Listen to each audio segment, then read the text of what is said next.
What if the most dangerous animal in the county could only be calmed by a child who couldn't walk? For 3 years, a coal-black stallion had terrorized every handler who dared approach him. He was beautiful. He was lethal. He was considered beyond saving. Then a quiet girl in a wheelchair rolled into his world. And what happened next defied every rule of nature, every assumption about strength, and every belief about who has the power to heal and who needs to be healed. This is a story about trust born in the most impossible place. If you believe in the transformative power of connection, please hit that like button and subscribe. It helps us share more stories of hope and courage. The plains of Henderson County stretch flat and endless, a sea of tall grass that moves like water under the relentless wind. It is a place of extreme weather, where summer heat cracks the earth into puzzle pieces and winter ice turns every surface into a weapon. The sky dominates everything, pressing down with its enormous weight, making humans feel small and temporary. The land here doesn't comfort. It tests. It strips away pretense and reveals what a person is made of beneath the surface. The county fairgrounds sat on the eastern edge of town, a collection of weathered barns and sagging fences that had seen better decades. The paint had long since peeled away, leaving bare wood the color of old bones. In the back pasture, separated from the other animals by a double fence and 50 feet of empty ground, lived the stallion. He had no name that anyone used. They called him the Black Horse, the Devil Horse, the one you don't go near. He stood 16 hands high, his coat the color of midnight, so dark it seemed to absorb light rather than reflect it. His eyes were wild and intelligent, filled with a fury that never dimmed. He had been seized from a neglect case 3 years ago, pulled from a property where he'd been kept in a pen barely large enough to turn around. The rescue had required tranquilizer darts and a livestock trailer reinforced with extra steel. He'd arrived at the county facility half-starved, covered in scars, his hooves overgrown into twisted curves. Every attempt to rehabilitate him had ended in violence. He'd sent 2 experienced trainers to the hospital, shattered a fence with his hooves, and once cleared a 6-foot barrier in a rage-fueled leap that seemed to defy physics. The county veterinarian had quietly suggested euthanasia 3 times. Each time, the facility director had delayed, unable to pull the trigger on an animal whose only crime was suffering. The girl arrived on a Tuesday in late September, when the air had just begun to carry the first whisper of autumn. Her name was Rebecca Walsh, though everyone called her Becca. She was 12 years old, small for her age, with short brown hair that stuck up in the back no matter how much her mother tried to smooth it down. She wore a faded pink shirt with a cartoon character on it that she'd long since outgrown but refused to discard. Her wheelchair was standard issue, black metal with worn rubber grips, the kind provided by insurance companies with no consideration for style or comfort. She'd been in it for 4 years since the car accident on Route 12 that had killed her father and compressed her spine in 3 places. Her mother, Joycelyn Walsh, pushed the wheelchair across the uneven gravel parking lot, the wheels catching and jerking on every stone. Becca's hands gripped the armrests, her knuckles white. She hated being pushed. She hated the loss of control, the reminder that her body no longer obeyed her completely. But the fairgrounds weren't built for wheelchairs, and independence here was a luxury she couldn't afford. They'd come because of Dr. Holloway, the new physician who'd taken over Becca's case after their previous doctor retired. He was young, enthusiastic, and believed in something he called adaptive therapy. Horses, he'd said, could help with core strength, balance, emotional regulation. Becca had stared at him with the flat, skeptical expression she'd perfected over 4 years of medical appointments. Her mother had been more receptive, desperate for anything that might bring back the daughter who disappeared into silence after the accident. The therapeutic riding program operated out of the fairgrounds every Tuesday and Thursday. It was run by volunteers, funded by donations, and served a dozen kids from across the county. The instructor was a woman named Margaret Vance, 60 years old, with silver hair pulled back in a practical bun and hands scarred from decades of working with animals. She met them at the gate, her smile warm, but her eyes assessing, already measuring Becca's level of mobility, calculating which horse would be appropriate. "Welcome," Margaret said, her voice carrying the slow, measured cadence of someone who'd spent her life gentling nervous creatures. "We're glad you're here." Becca said nothing. She'd learned that silence was a kind of power, a way to hold herself apart from the endless stream of well-meaning adults who wanted to fix her. Margaret led them through the facility, pointing out the therapy horses, explaining the program, her words washing over Becca like background noise. The horses were old, patient animals with calm eyes and broad backs.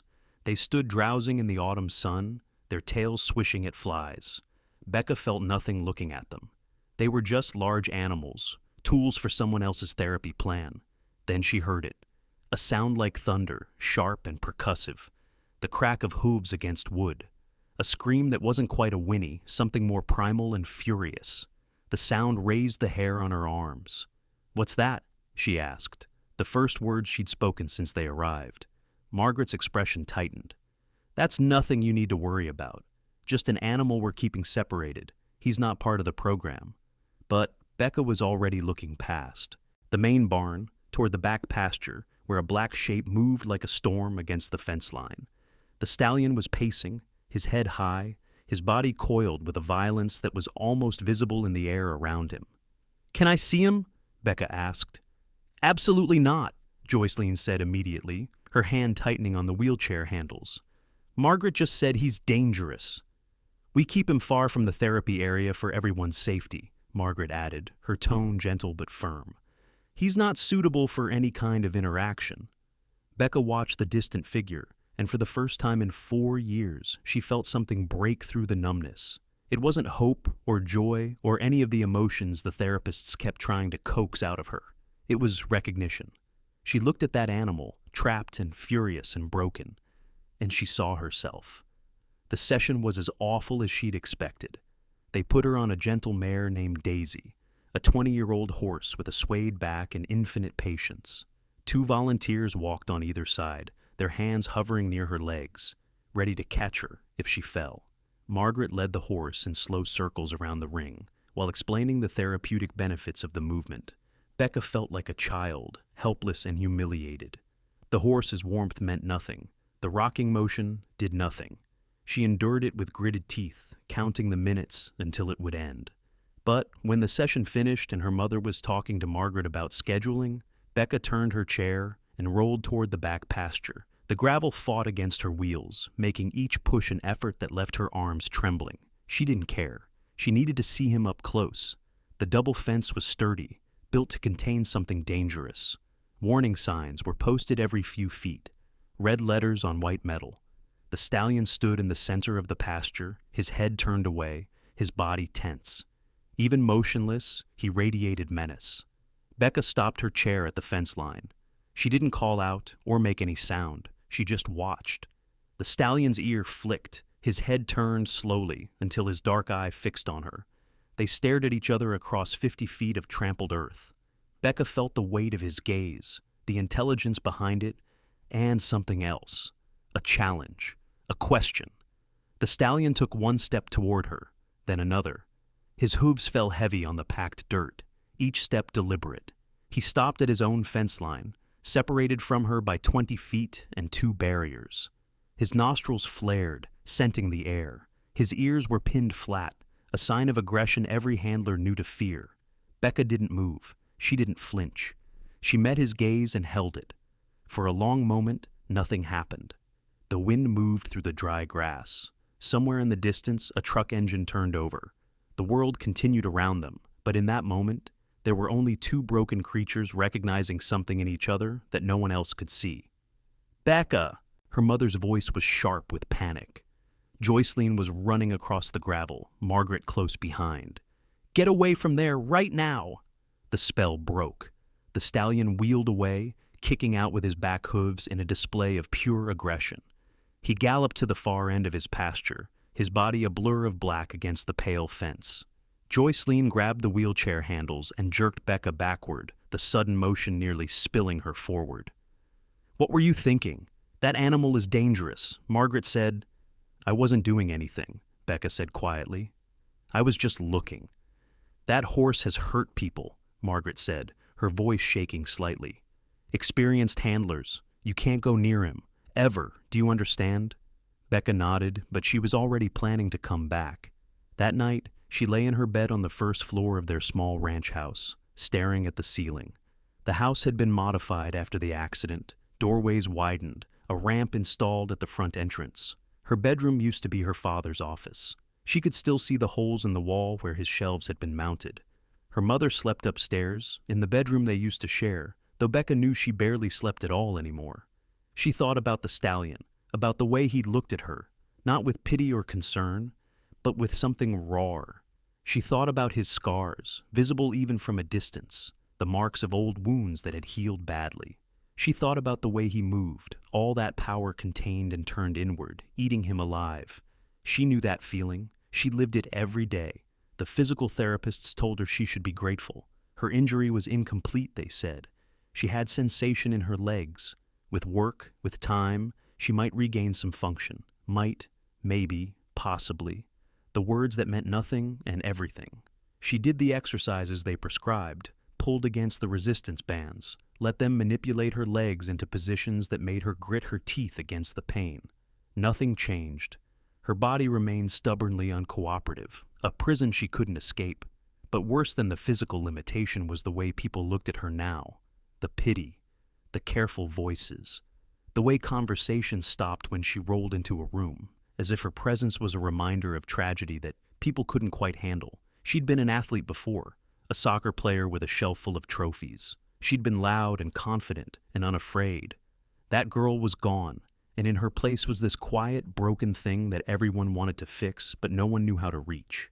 The Stallion didn't want to fix her. He didn't pity her. He'd looked at her like an equal, like someone who understood. She had to go back. The next Tuesday, Becca cooperated fully with her therapy session. She smiled at Margaret's instructions, praised Daisy's gentle nature, did everything expected of a model student. Her mother relaxed, pleased to see her engaging. When the session ended, Becca asked if she could spend a few minutes watching the other riders, and her mother agreed, grateful for any sign of interest. The moment Joycelyn was distracted, talking to another parent, Becca turned her chair and pushed hard toward the back pasture. Her arms burned with the effort, the gravel seeming to grab at her wheels with malicious intent. But she made it to the fence line. The Stallion was waiting. He stood at his fence, his head high, his eyes fixed on the spot where she'd appeared the week before. He'd been watching for her. The realization sent a chill down her spine that had nothing to do with fear. "Hey," she said quietly. Her voice felt strange, unused to addressing anyone with genuine feeling. The Stallion's ears flicked forward, a small change, but significant. He took one step closer to his fence, then stopped, his body tense as a coiled spring. Becca reached into her jacket pocket and pulled out the apple she'd saved from lunch. It was slightly bruised, warm from being carried against her body. She didn't know if he would take it. She didn't know if this was incredibly stupid or the sanest thing she'd done in years. She rolled as close to the outer fence as her chair would allow, then held the apple out, her arm extended through the gaps in the metal rails. The Stallion stared at her, at the apple, at her hand, small and steady. For a long moment, he didn't move. Then, with a suddenness that should have startled her, but somehow didn't, he walked forward. Each step was measured, cautious. He approached like a wild thing, ready to bolt at the slightest provocation. He stopped at his fence line, still separated from her by one barrier and 10 feet of space. His nostrils flared, taking in her scent. She could see the whites of his eyes, the old scars on his neck and shoulder, the way his muscles trembled beneath his dark coat. "It's okay," she whispered. "I won't hurt you. I know what it's like." The Stallion stood frozen for 3 heartbeats. Then he stretched his neck forward, reaching across the gap. His lips pulled back from his teeth, and for a moment, Becca thought he might bite. But his mouth closed gently around the apple, taking it from her palm with a delicacy that contradicted everything she'd heard about him. He stepped back, crunching the apple, his eyes never leaving her face. When he finished, he didn't wheel away in aggression. He just stood there, watching her with an intensity that felt like being seen for the first time in years. "Becca!" Margaret's voice cut through the moment like a blade. She was striding across the grounds, her face set in lines of anger and fear. "I told you to stay away from him." The Stallion exploded into motion, rearing up on his hind legs, his front hooves slashing the air. He screamed, a sound of pure rage, and charged the fence, hitting it with enough force to make the metal groan. Margaret stopped short, her anger replaced by instinctive fear. But the stallion wasn't looking at Margaret. He was looking past her, his eyes locked on the figure of Ben Brennan, the facility's head handler, who was approaching with a long training whip in his hand. The man was in his 50s, thick-armed and scarred, with the confident bearing of someone who'd broken hundreds of horses. He was also the person who'd recommended euthanasia most forcefully. "God-damn menace," Ben muttered, raising the whip. He didn't strike, just cracked it in the air, a sharp sound meant to drive the stallion back. The horse wheeled away, but his fury was palpable, filling the air like ozone before a storm. "That animal is getting worse, not better," Ben said to Margaret. "He's going to kill someone. We can't keep pretending he's salvageable." "He was fine," Becca said, her voice cutting through their conversation. "Until you came." Ben turned to look at her, his expression dismissive. "Little girl, that horse has been vicious since the day he arrived. Don't mistake a moment of calm for anything real. He's broken in ways that can't be fixed." "He's not broken," Becca said, and there was steel in her voice that made Margaret look at her with new attention. "He's hurt. There's a difference." Ben snorted. "You a horse trainer now? You can't even walk, kid. Maybe focus on your own problems before you try to solve his." The words landed like a physical blow. Becca's face went white, then red. Her mother, who had just arrived, gasped. "How dare you speak to my daughter that way?" Ben had the grace to look embarrassed. "I didn't mean it like that. I just meant she doesn't understand what she's dealing with. That horse is dangerous. He's proven it again and again. The kindest thing we can do is put him down." "No," Becca said. The word came out fierce, louder than she'd spoken in years. "You can't kill him because you don't understand him. That's not fair. That's not right." Margaret looked between the girl and the stallion, who had moved back to his fence line, his attention fixed once again on Becca. In all the time they'd kept him here, she'd never seen him approach the fence when people were present. He always retreated, always chose distance. But he was standing close now, his ears forward, his body language completely different than his usual aggressive posture. "What are you suggesting?" Margaret asked carefully. "Let me work with him," Becca said. The words came out in a rush before she could think better of them. "Give me a chance. If I can help him, if I can show you he's not hopeless, then you don't put him down. Please." The adults exchanged glances, an entire conversation happening in looks alone. Ben shook his head firmly. Joycelyn looked terrified. But Margaret studied the girl in the wheelchair and the massive, violent stallion standing quiet at his fence. And she saw something that gave her pause. "That's absolutely out of the question," Joycelyn said firmly. "Becca, you heard them. He's dangerous. I'm not letting you anywhere near him. Mom, please." Becca turned to face her mother, and for the first time since the accident, there was life in her eyes. Real emotion, not the flat affect that had become her default. "I need to do this. I need to try." Joycelyn opened her mouth to argue, but the words died on her lips. She'd spent 4 years watching her daughter disappear into herself, becoming a ghost in a wheelchair. Every therapy, every intervention, every attempt to reach her had failed. And now, here was this spark, this first sign of genuine engagement with the world. It was terrifying. It was dangerous. It was also the only hope she'd seen. "I would have to be with you every second," Margaret said slowly, and Joycelyn turned to her in shock. "It would be supervised, controlled. At the first sign of aggression, we stop immediately. And you'd have to learn the basics first, work with the therapy horses, prove you understand equine behavior." "She's 12 years old," Joycelyn protested, "and she's in a wheelchair. This is insane." "She's also the only person he's shown any positive response to in 3 years," Margaret said quietly. "I've been doing this for 40 years. I've seen things I can't explain. Sometimes an animal chooses a person. Sometimes healing doesn't look the way we expect it to." Ben threw up his hands in disgust. "This is ridiculous. You're going to get that kid hurt, and when you do, it's on your head." He stalked away, the training whip cracking against his boot with each step. Becca held her breath, looking between her mother and Margaret. Everything hung on this moment, this decision. Joycelyn closed her eyes, and when she opened them, they were wet with tears. "If anything happens to you, it will kill me. You know that, right?" "Nothing's going to happen," Becca said, with a confidence she didn't entirely feel. "I understand him. I know I do." "We'll start slow," Margaret said. "Very slow, and the moment I say it's over, it's over. Agreed?" Becca nodded, not trusting her voice. "Then we'll try," Margaret said. "God help us all, we'll try." The next 3 weeks were the hardest of Becca's life, and that was saying something given the 4 years she'd just endured. Margaret was a demanding teacher, accepting no shortcuts, no excuses.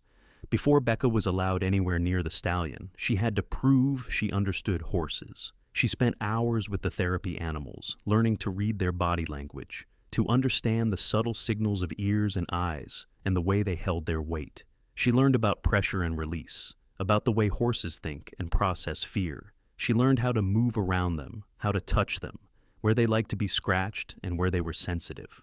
Her arms grew stronger from pushing her chair across the rough ground. Her hands developed calluses from working with the equipment. Margaret taught her how to groom, how to clean hooves, how to fit a halter, everything from the wheelchair, adapting each task to accommodate her limitations while refusing to lower the standards of what she needed to know. The other therapy students watched with a mixture of curiosity and confusion. Why was she working so hard? Why did she care so much? Becca didn't try to explain. She just kept working. Every session after the work was done, she would roll to the back pasture and spend time at the fence. The stallion was always waiting. He would approach his fence line, and they would stand together in silence. She talked to him sometimes, telling him about her day, about her frustration with the slow progress, about her father who died and left her alone in this broken body. The horse never gave any sign that he understood the words, but he listened. His ears would flick toward her voice, and he would stand quiet, the violence in him settling into something calmer. She started bringing treats, carrots, apples, pieces of grain cake she smuggled from the feed room. She would hold them through the fence, and he would take them from her hand with that same surprising gentleness. She learned the geography of his scars, the places he didn't like to be looked at, the way his right ear was notched from some old injury. Ben Brennan watched these interactions with undisguised skepticism. "It's not going to last," he told Margaret. "One day that horse is going to have a bad moment, and that girl is going to pay for this foolishness with her blood." But the days passed, and the violence didn't come. The stallion remained aggressive toward everyone else. He would charge the fence if Ben came near, would pin his ears and bare his teeth at the other handlers. But when Becca appeared, he would calm. It was inexplicable. It was undeniable. On the 4th week, Margaret made the decision.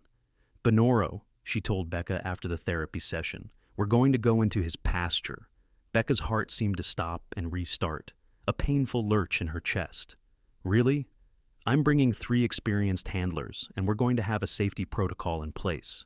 At the first sign of trouble, you're out of there. But yes, it's time to see if this connection is real or if it's just fence-safe behavior." That night, Becca couldn't sleep. She ran through every scenario, every possibility. What if Ben was right? What if the stallion turned on her?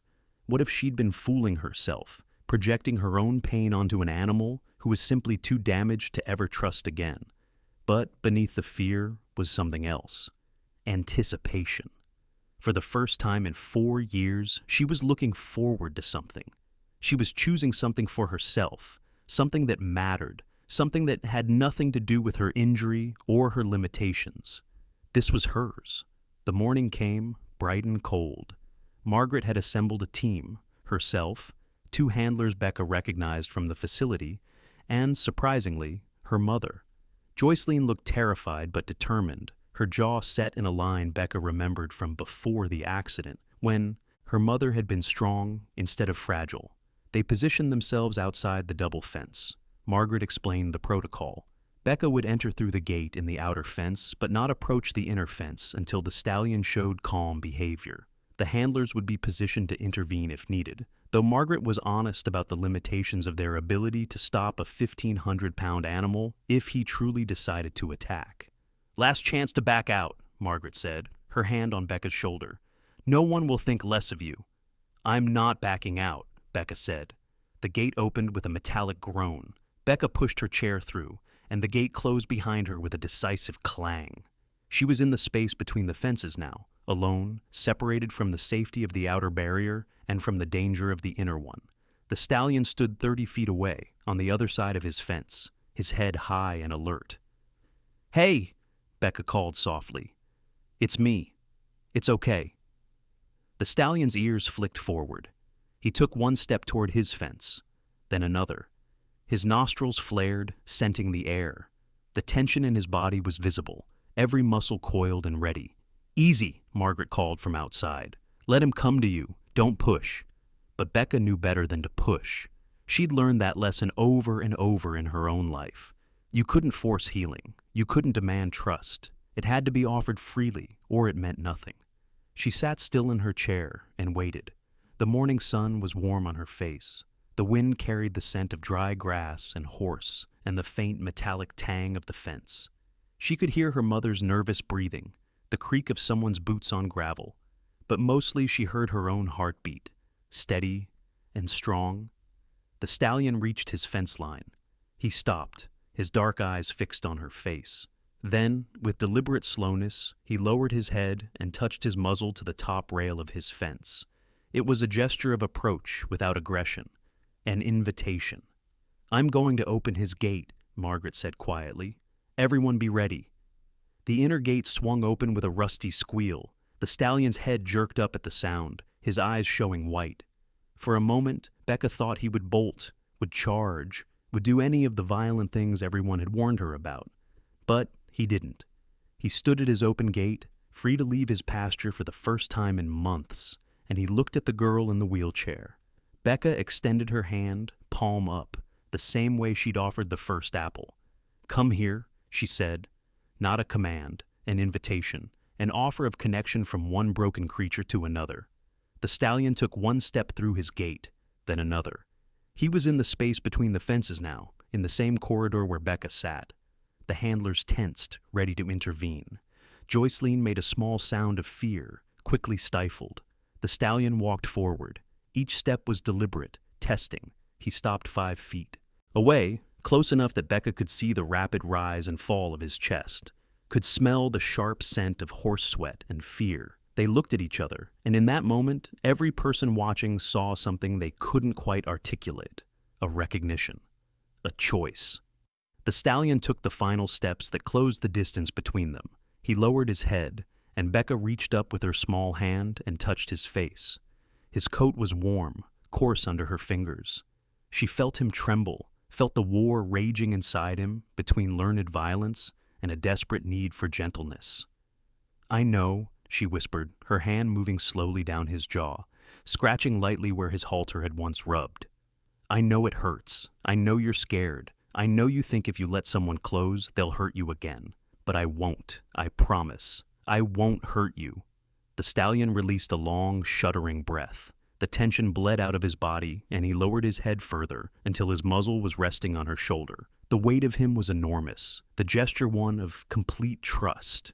He stood there, leaning into her, and Becca wrapped her arms around his neck and cried for the first time since the accident. They stood like that for a long time, the broken girl and the broken horse, each finding in the other something they'd both thought was lost forever.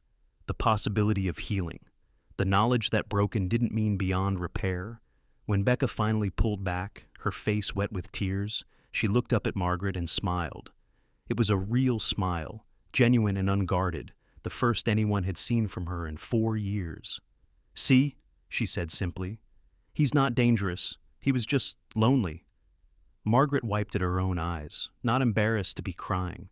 She'd been doing this work her entire life, and she'd never seen anything like this. "No, sweetheart," she said, her voice rough with emotion. "He was dangerous, but apparently not to you." Over the next months, Becca and the stallion built something that defied every conventional understanding of horse training. She couldn't use traditional methods. She couldn't lunge him, couldn't long him in circles at the end of a lead rope. She couldn't put her weight in the stirrup and swing into the saddle.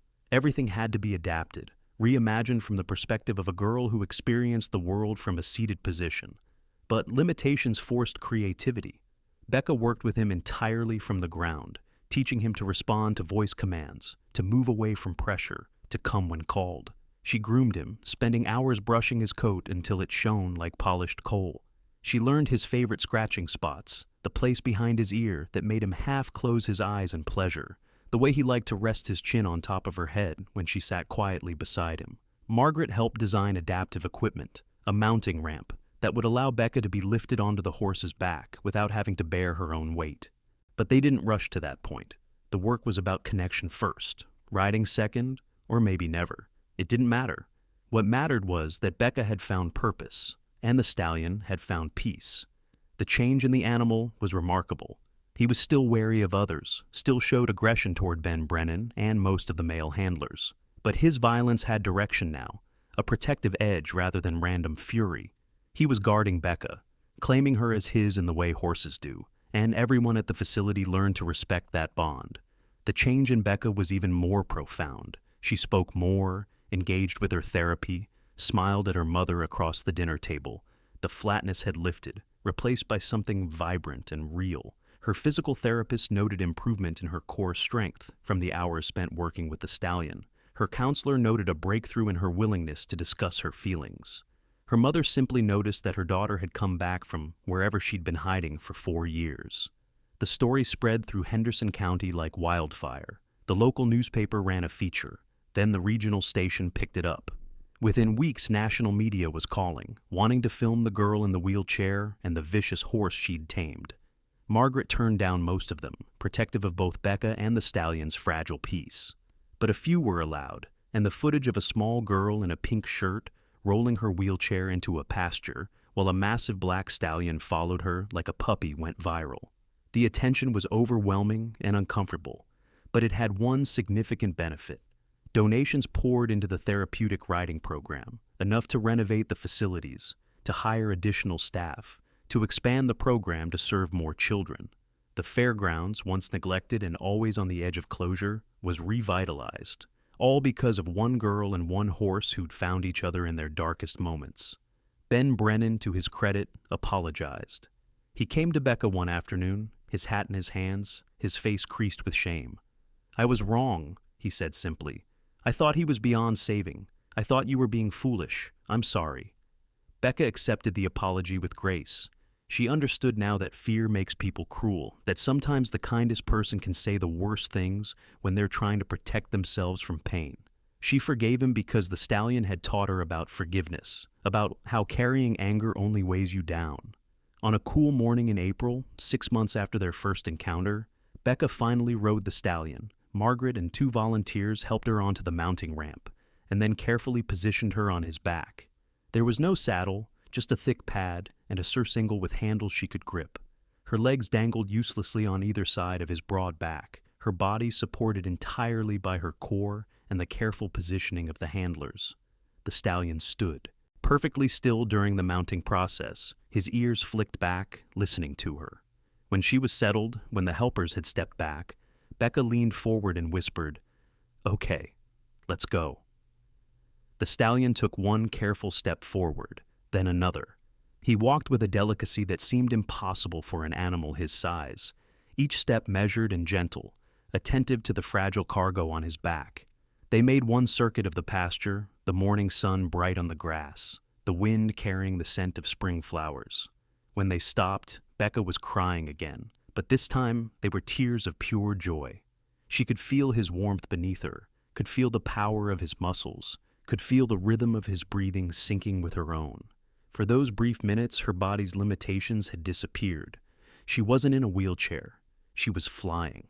Her mother watched from the fence, tears streaming down her face. She'd thought she would never see her daughter happy again, never see her truly alive. She'd been wrong. It had just taken finding the right kind of healing, delivered by the most unlikely therapist imaginable. The years that followed brought slow, steady progress. The stallion, who Becca finally named Shadow for the way he followed her everywhere, became a permanent resident of the facility, officially designated as Becca's personal therapy horse. The bond between them deepened into something that seemed almost supernatural to observers. He would sense her moods before she expressed them, would position himself to support her when she struggled with physical tasks, would rest his head on her lap when she was sad. Becca's own healing was slower and less dramatic. She didn't walk again, despite the hopeful predictions of well-meaning doctors. The damage to her spine was permanent, but she learned to live fully within her limitations, to find strength in adaptation rather than mourning what was lost. Shadow taught her that there are many ways to be powerful, many ways to be whole.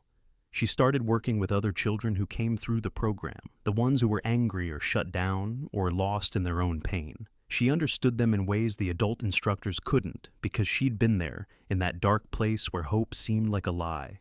She would bring them to Shadow's pasture and let them see what she'd learned. That connection can heal wounds that medicine can't touch. That sometimes the most broken creatures have the most to teach us about resilience.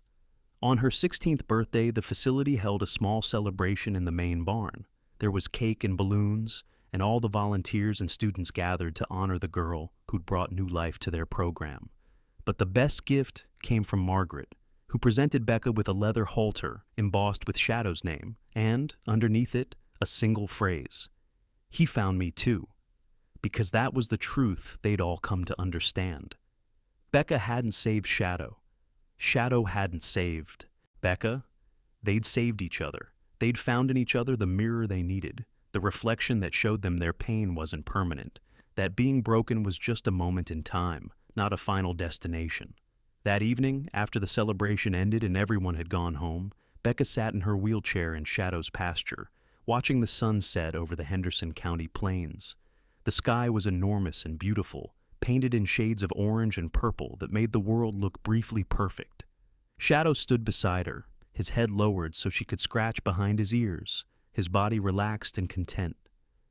"Thank you," she whispered to him, or to the universe, or to her father watching from wherever the dead go. "Thank you for teaching me that different doesn't mean less, that broken things can still be beautiful, that the right connection can change everything." Shadow turned his head and nuzzled her gently, his breath warm on her face. In his dark eyes, she saw herself reflected, not as a girl in a wheelchair, not as a victim of tragedy, but as someone strong and capable and whole. A girl who'd faced the most dangerous animal in the county and found a friend. A girl who'd been given a second chance at life and grabbed it with both hands. The world had tried to tell them both that they were beyond repair, that their damage was too severe, their brokenness too complete. But they'd proven everyone wrong. Together, they'd found their way back to the light, one small step at a time, one day of trust building on the last, until the impossible became simply the way things were. And in that achievement, in that quiet miracle born of desperation and courage and the refusal to give up on each other, they'd shown everyone watching that healing doesn't always look the way we expect. Sometimes it comes on 4 hooves and a wild heart. Sometimes it arrives in a wheelchair, wearing a pink shirt and a stubborn expression. Sometimes the most broken among us have the greatest capacity for wholeness, if only we're brave enough to reach across the distance and offer our hand to another lost soul searching for home.